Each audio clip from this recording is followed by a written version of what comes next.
Okay, before I start doing anything in this lecture, I got the composition backwards in the last lecture. I described it perfectly fine here, but in the definition of x, in the setup for x, I wrote down the composition backwards.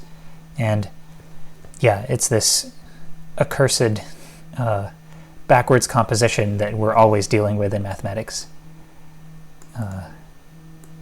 So got to flip these around. And the argument is the same. It's like this. All right. So last time we used this argument to prove that x is continuously differentiable. And now what is left to complete our proof of the implicit function theorem is prove that the derivative of x is given by this formula. So, okay, well, I'm not going to really look at the formula much. I'm just going to try to work out what is the derivative of x, and I'll hope I get this. So I have now this nice way of describing x as a composite, now written in the correct order.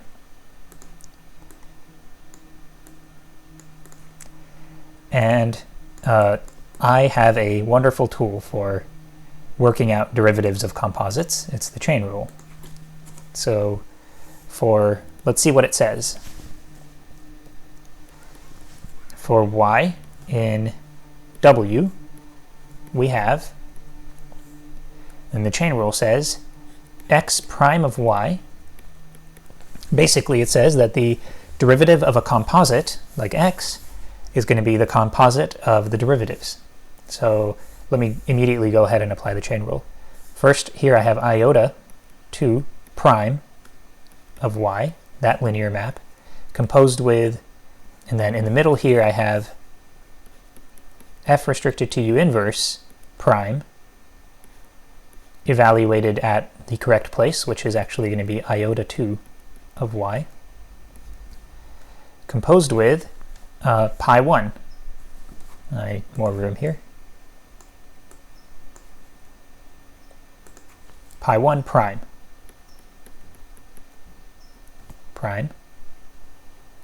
Evaluated at f restricted to u inverse of iota 2 of y. Okay, and iota 2 and pi 1, these are linear maps, so they are their own derivative. At any point when you evaluate the derivative, you just get that map back. So this is just pi 1. This whole thing here is pi 1. This whole thing here is iota 2. And in the middle here, I'm just going to rewrite this.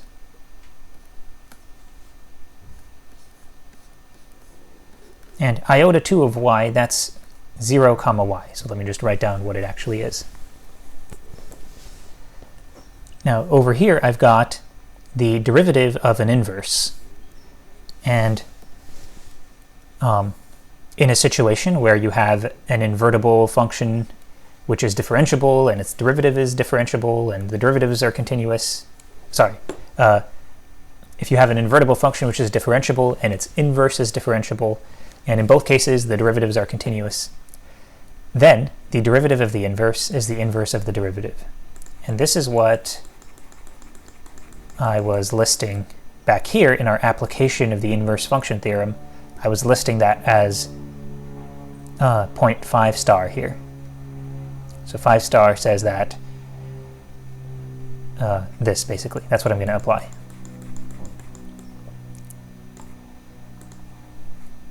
So over here I have pi 1 composed with, and then I'm going to rewrite derivative of inverse as inverse of derivative. So f prime at whatever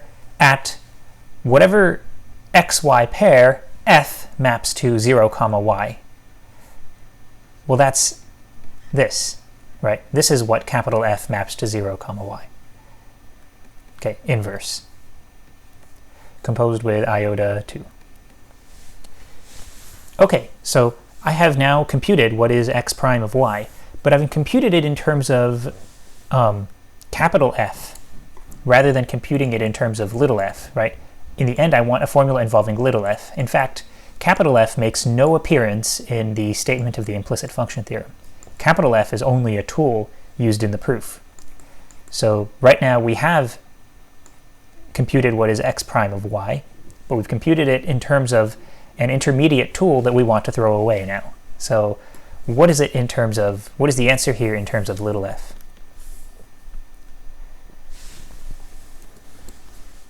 So the big question here then is how is that middle term, f prime inverse, how is that related to the derivative of little f at the same location?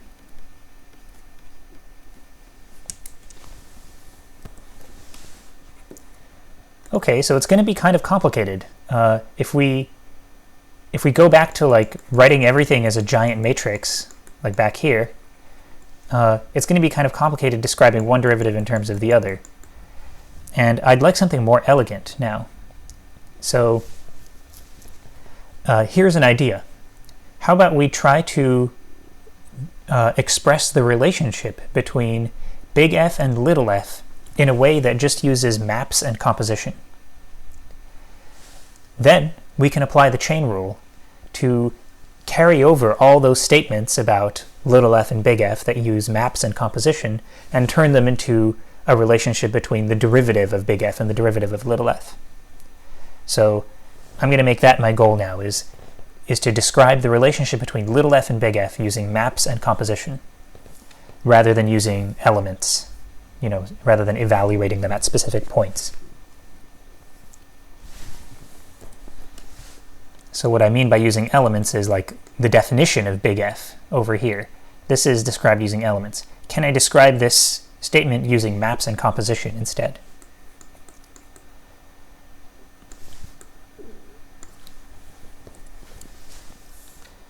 So here's a way. If I take big F and I compose with pi 1 versus if I take big F and I compose with pi 2, I get two interesting things. So if I take big F and I compose with pi 1, then I get the mapping xy goes to fxy goes to fxy. So it's just little f.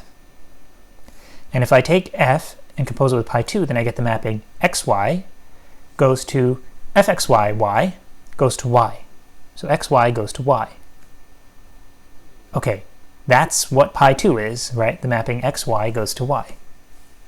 So this is a way of describing how big F is related to little f. And this basically totally captures what the definition of big F is.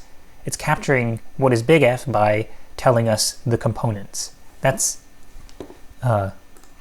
this is kind of a big idea in category theory, that the thing that makes these, categorically speaking, projection maps is this idea that you can fully capture what the function big F here is by knowing these compositions.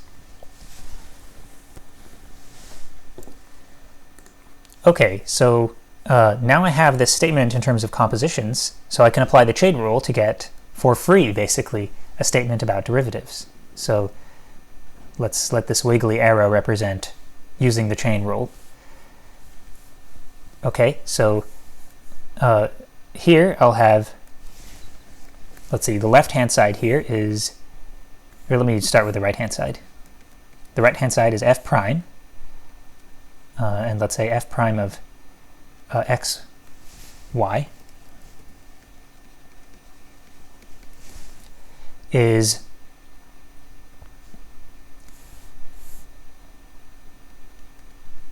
pi 1 prime of, let me give this more room,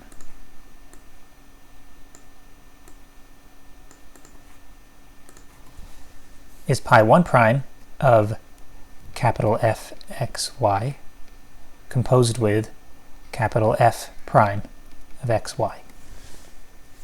So that's what the chain rule says. And again, pi 1 is a linear map. Its derivative is itself. So evaluate the derivative anywhere and you will get just pi 1 back. So there. All right, and applying the chain rule to this one, let me write the right-hand side first. It's pi 2, and the chain rule pi 2 tells us about pi 2 prime of any given x, y, right? Well, that's just pi 2, right? Well, let me leave it like that first and then change it. Okay, and then the left-hand side is pi 2 prime of fxy composed with f prime xy. Okay, so now this is just pi 2, and this is just pi 2. Just like that. And this is for all xy in the domain of f. So these two are for all xy in E. Okay, so that's good. I sort of have answered that. I've answered this partly. I now have the relationship between little f prime and big F prime, but I want to somehow bring in the derivative of big F prime into the picture. And if you look back here at the desired conclusion, the upcoming conclusion, it's going to involve little f prime subscript x or subscript y.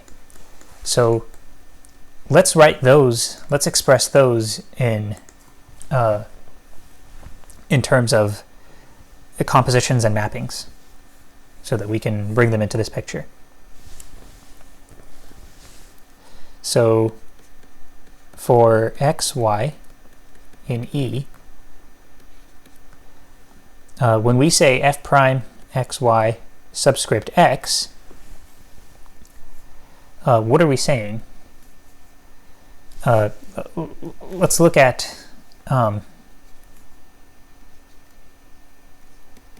for this and for hk in R n plus n.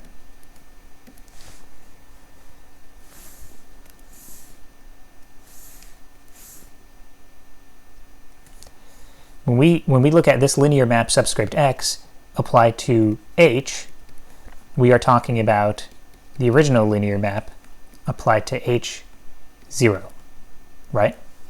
So that means we're looking at the original linear map applied to iota 1 of h, right? Embed h first into Rn plus m, like that. So then, and let's do the other one too. So subscript y of k, that's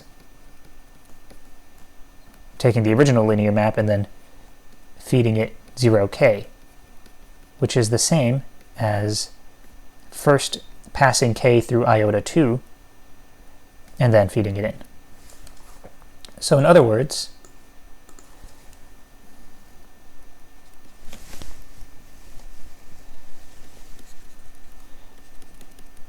for x, y, and E,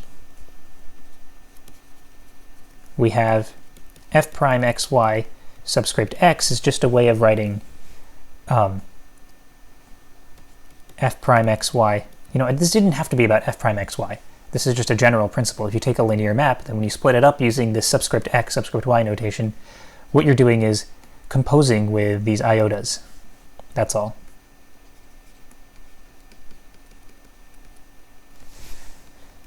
Subscript y is composing with iota 2.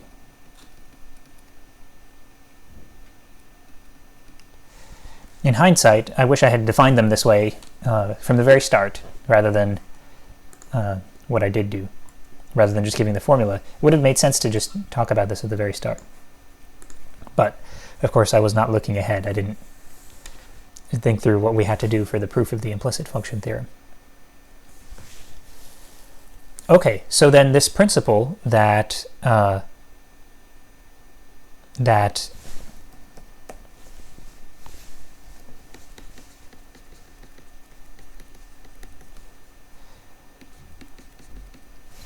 the linear map f prime xy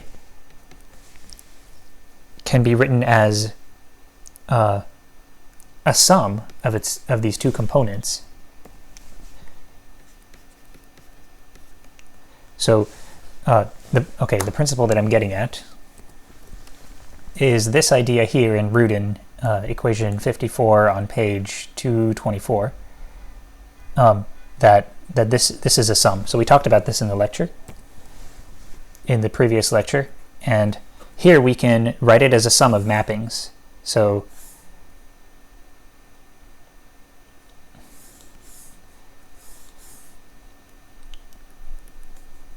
this is f prime xy of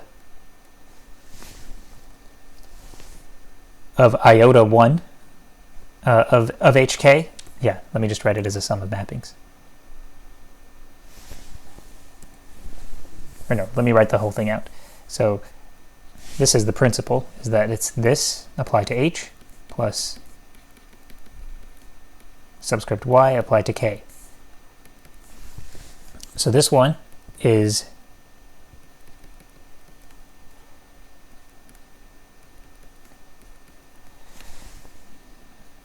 this,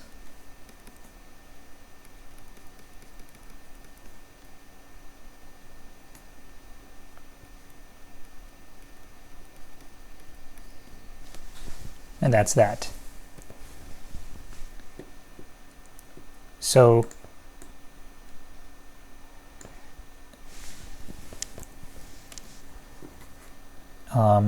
I'm getting a little bit stuck here. Okay, so my goal is to express the relationship between a linear map and the subscript x, subscript y versions of it using only mappings and composition notation without writing any elements. Here it's written in terms of elements, right? This thing of hk, and then here of h, here of k. I think this was not the direction that I wanted to go in. Everything I've written is correct, but I think it's correct, but I think what I really wanted to do, so in the end I want everything to be applied to hk so that I can then write down an equality of functions. So this is what I really want.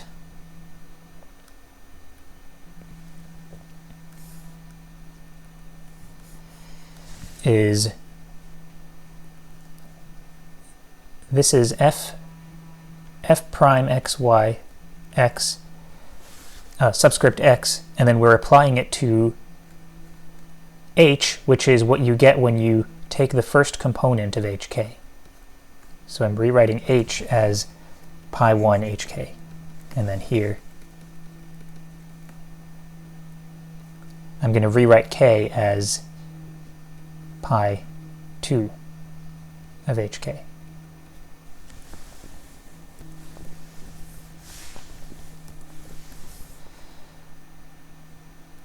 So, comma here.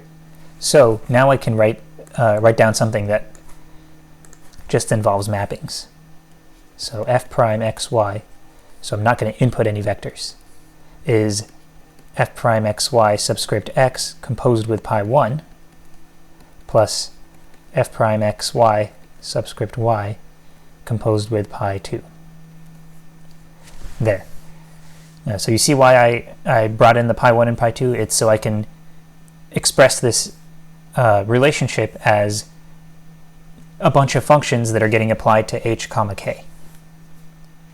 Okay, so this is pretty useful. And I think what I've written up here with iota is true, but not so useful.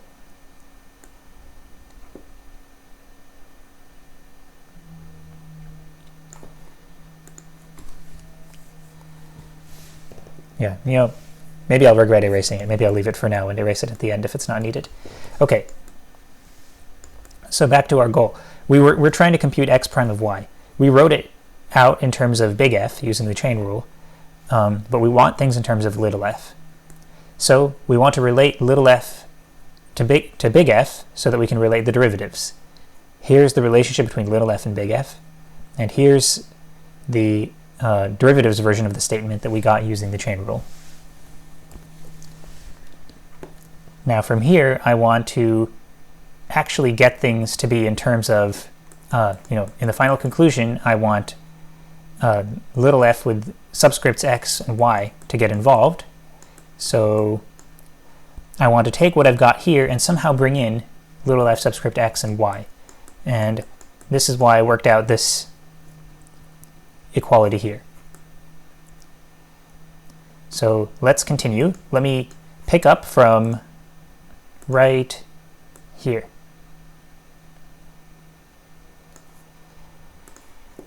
So pi1 composed with f prime of xy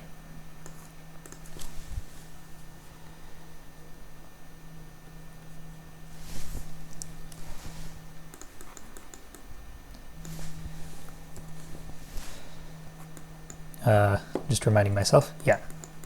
So for any xy in E, pi1 composed with f prime of xy is going to be little f prime of xy, which we have now written as the subscript x portion of it composed with pi1 plus the subscript y portion of it composed with pi2. Now let me write the same thing, but actually let me focus on y and w rather than x, y, and e. So for y and w, we have, and then let me replace all these x's with capital X of y, which is a specific example of an x to which this applies.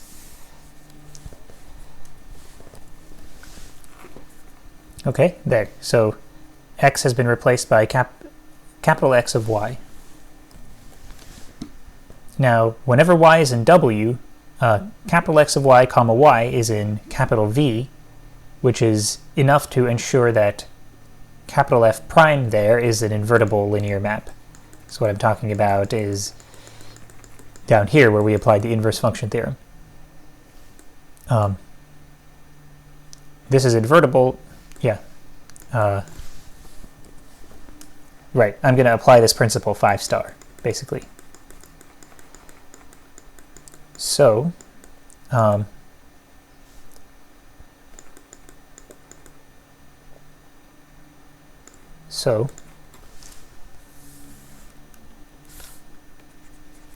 so this is an invertible linear map. For y and w, this will be in U. Sorry, I think I misspoke and I said V just a moment ago, and I confused myself. So y is in, for y is in w, x, y, comma y is in U, and so f prime at it is going to be invertible. So composing with the inverse of this linear map, on the right, on both sides of this equation, we get pi1 equals, and then this thing, composed with f prime x, y, y inverse, plus, and for, I just noticed that for some reason I used a different notation for pi1 here. That was not intentional, that was just supposed to be pi1. I hope I used the correct notation up there. Yeah, right there. So plus this other term,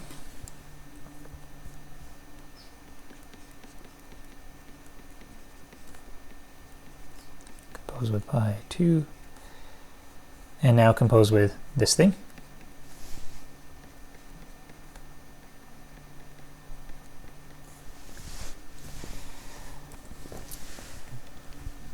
Okay, and actually the goal of all of this is to try and get at the derivative of x, right? Where was that? Here. The derivative of x was this. We already got it in terms of big F. We're just trying to get it to involve little f. So the derivative of x at y is going to be pi1 composed with this thing, composed with iota 2. And this term, just these two here, are showing up. Pi1 composed with this thing. It's showing up right here in this first term, pi1 composed with this thing. So if I just throw on an iota 2, I can get the thing that I want involved. So pi1 composed with iota 2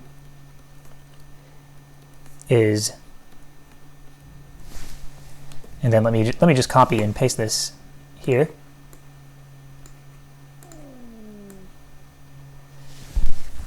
Getting hungry here. Yeah, so I got a new microphone, and this one is attached to my shirt. So I'm wondering if it'll transmit all of my belly sounds throughout the lecture. But the advantage is this one doesn't need a battery. So I won't have the same issue I had that one time. Okay. So now I'm composing with iota 2.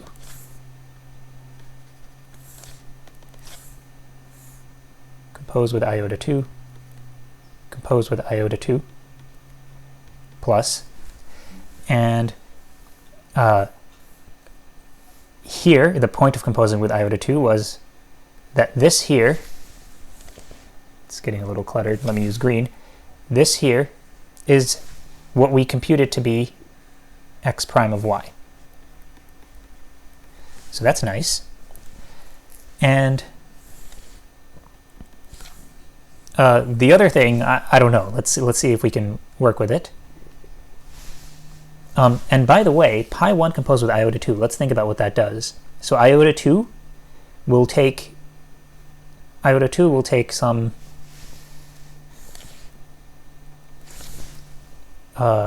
y, and it will map it, it will embed it into Rn plus m and map it to 0, comma y, right? And then what does pi 1 do? It takes one of these pairs and it takes the first component, so it'll take the 0. Okay, so this composition is taking y and sending it to 0 for all y. So actually, this composition is the 0 map.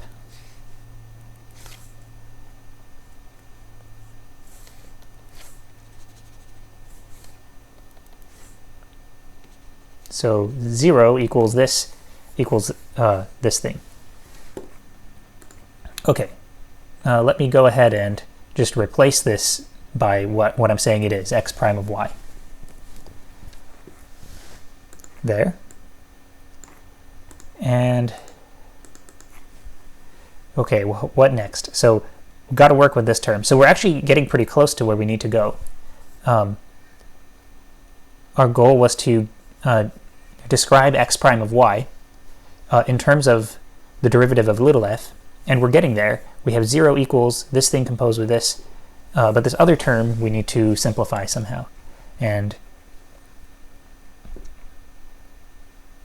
then we should be able to take this equation, 0 equals this plus this, and somehow solve for x prime of y. So that's our ultimate goal, is to take this, simplify this as much as we can, and then solve for x prime of y.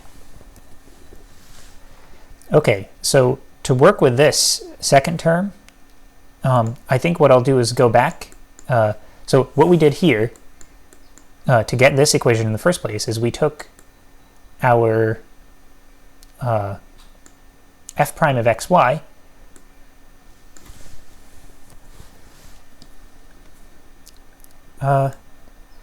never mind. Well, okay, sorry. I do want to go back. So we used this basically, right? That's how we got that equation. Next, I'm going to use this to help me with the other term. So the reason I'm remembering and thinking back to this is because I'm seeing pi 2 composed with f prime sort of showing up, something like pi 2 composed with f prime. So remember this in what I'm about to do. Remember that pi 2 composed with f prime xy is pi 2. Okay, so over here, we have not pi 2 composed with f prime, but pi 2 composed with f prime inverse, right? So here, this, well, remember what we had above was pi 2 composed with f prime xy equals pi 2, right? That's what we had above. That applies to any little x, little y. So in particular, it applies to capital X of little y, comma little y. This is what we have. But we also have, in this particular setup, that this is invertible. So let me take this relationship and compose on the right by the inverse of this on both sides.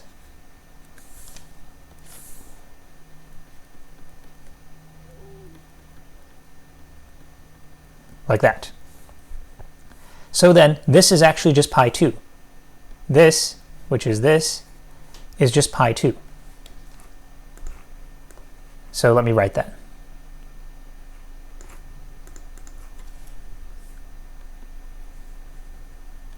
This is pi 2 by, let's give it a symbol, by flower.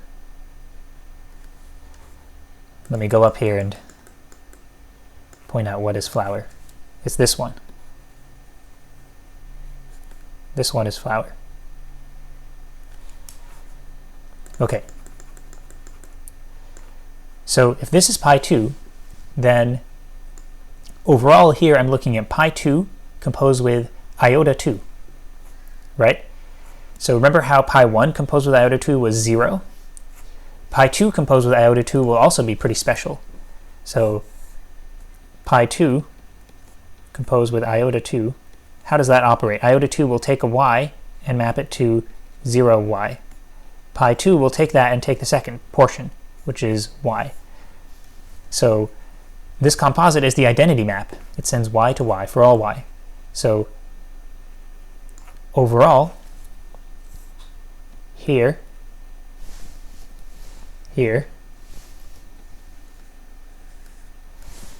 this is pi 2 composed with iota 2 is the identity map on Rm.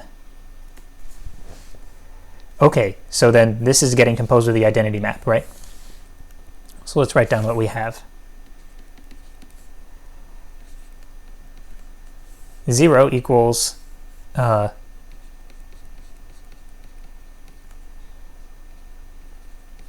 this composed with x prime of y plus just this thing composed with the identity map, which does nothing. So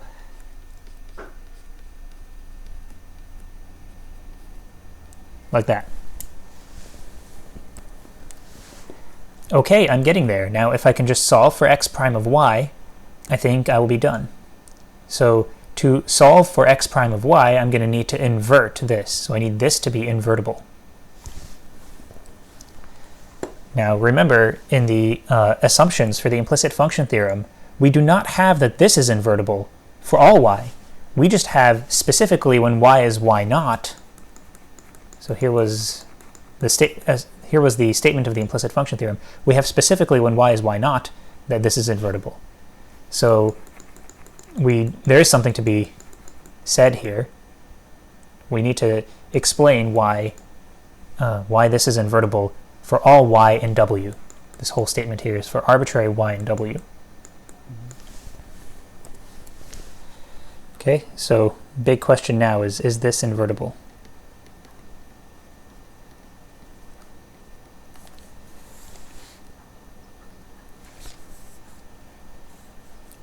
Okay, so after fiddling with this for a little while, I found that to find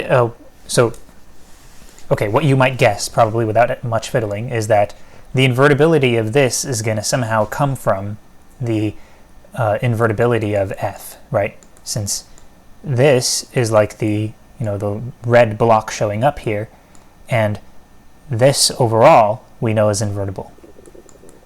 So after fiddling with it a bit, I found a nice way to show it using a similar principle to what we used up here, except instead of composing with iota 2, we'll compose with iota 1.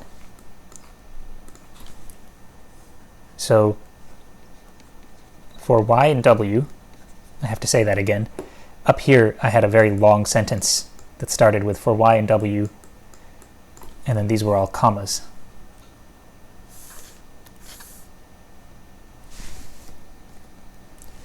So this was just a very long sentence full of commas. Not the best sentence. But now a new sentence. So again, I'm saying for all y and w, we have, and then again, I'm going to try this, but with iota 1 instead. So this is where I started, right? And then I'm going to compose with iota 1. So let me just go ahead and start by copying and pasting this.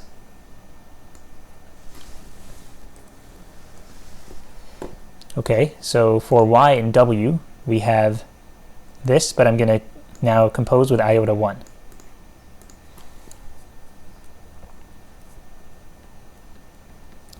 And for the same reason that pi 2 composed with iota 2 is the identity, which my face is covering up, for the same reason that we had this, we now have this is the identity on Rn. And sorry, let me continue and actually carry out the composition. So here, compose with iota 1. And then down here, compose with iota 1.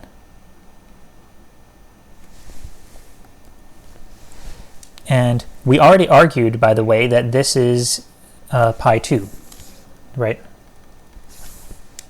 This, just like up here, it's the same thing. That was pi 2. In fact, I should have written it that way to start with.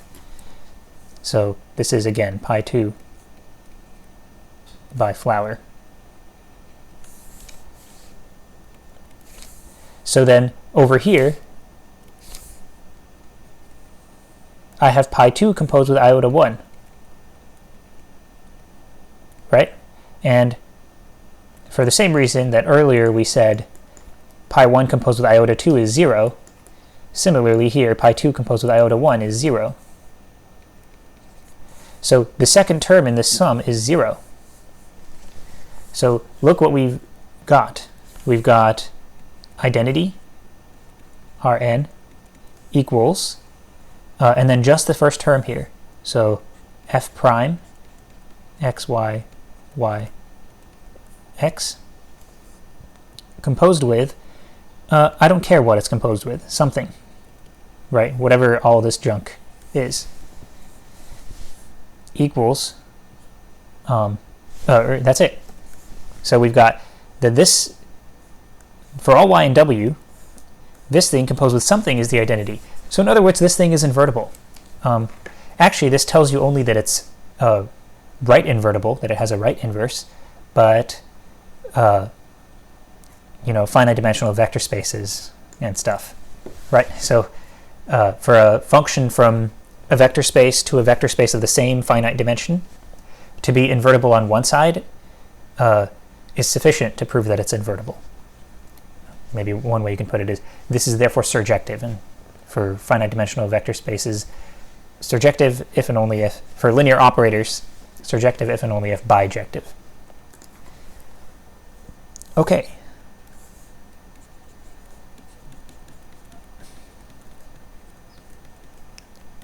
So this is invertible. Now, come up here. So we answered the question. Yes, it is invertible. So come up here. Now you can solve for x prime of y. Just take this equation and solve for x prime of y. Let's call this equation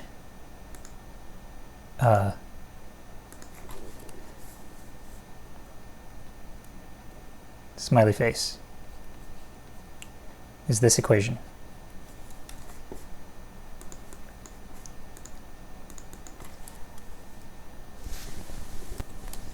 Now solve smiley face for x prime of y to prove 3. And finally, we're done proving the implicit function theorem. So that's it.